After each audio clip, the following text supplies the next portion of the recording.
Okey, Assalamualaikum dan selamat pagi. Hari ini kita akan belajar satu topik 3.3 dan 3.4, pergerakan bahan melintasi membran plasma dalam organisma hidup. Okey, so untuk pergerakan bahan melintasi membran plasma dalam organisma hidup ni terdapat dua jenis, iaitu pengangkutan pasif dan aktif.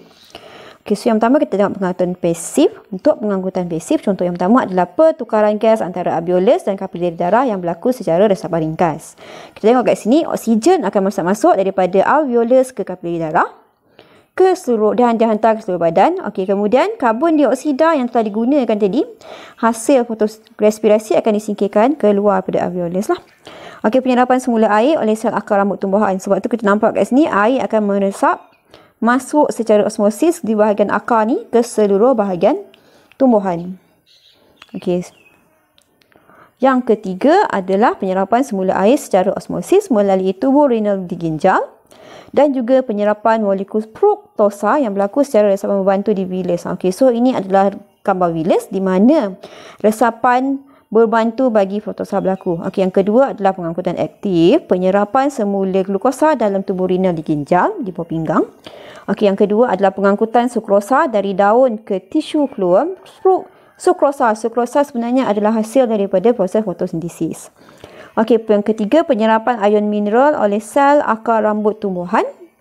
Okey, so ion mineral ni akan diserap oleh akar, meresap melalui akar secara pengangkutan aktif ke seluruh bahagian tumbuhan bagi membolehkan tumbuhan menjalankan proses fotosintesis. Dan sukrosa tadi merupakan hasil daripada fotosintesis, sebab tu terdapat di daun.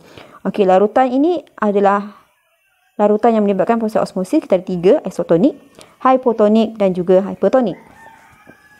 Okey, apa perbezaan di antara hypotonik, isotonik dan hypertonik kat sini? Kenapa tulisannya ada berbeza-beza di sini? Bergantung kepada kepekatan air yang ada di dalam sel dan luar sel lah. Okey, so kita tengok yang pertama adalah isotonik. S dibesarkan di situ kerana same, so sama pekat. Kepekatan zat terlarut dalam sel dan luar sel adalah sama. Okey, jadi air yang meresap masuk dan keluar daripada sel adalah sama banyak. Jadi bentuk sel tidak akan berubah. Okey, yang kedua adalah hypotonik. Larutan cair, maksudnya kurang zat terlarut di luar sel. Okey, so air di luar sel lebih banyak berbanding kepekatan air di dalam sel. Jadi air akan meresap masuk lebih banyak. Akhirnya sel akan mengembang, sebab tu O tu dibesarkan. Di situlah. Okey, yang ketiga adalah hypertonik. P pekat kat situ. Larutan pekat, banyak zat terlarut. Okey, so larutan di luar banyak zat terlarut. Maksudnya larutan tu kurang air. Kepekatan air dia adalah kurang. So air daripada sel akan meresap keluar secara osmosis lebih banyak berbanding air yang meresap masuk. Okey, so nanti kita akan tengok untuk larutan hypotonik, hasilnya apabila air meresap masuk banyak berbanding air yang meresap keluar, akhirnya nanti sel mengembang sampai satu tahap dia akan memecah, yang kita namakan sebagai hemolisis lah. Untuk larutan hypotonik pula, sel tu akan mengecut. Sebab apa dia kecut? Sebab air yang meresap keluar lebih banyak secara osmosis, akhirnya dia akan mengalami krinasi.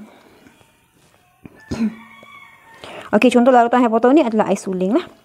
Okey, untuk sel tumbuhan sama juga, air akan meresap masuk banyak untuk larutan hypotonik. Cuma bezanya sel tak akan pecah sebab sel mempunyai dinding sel.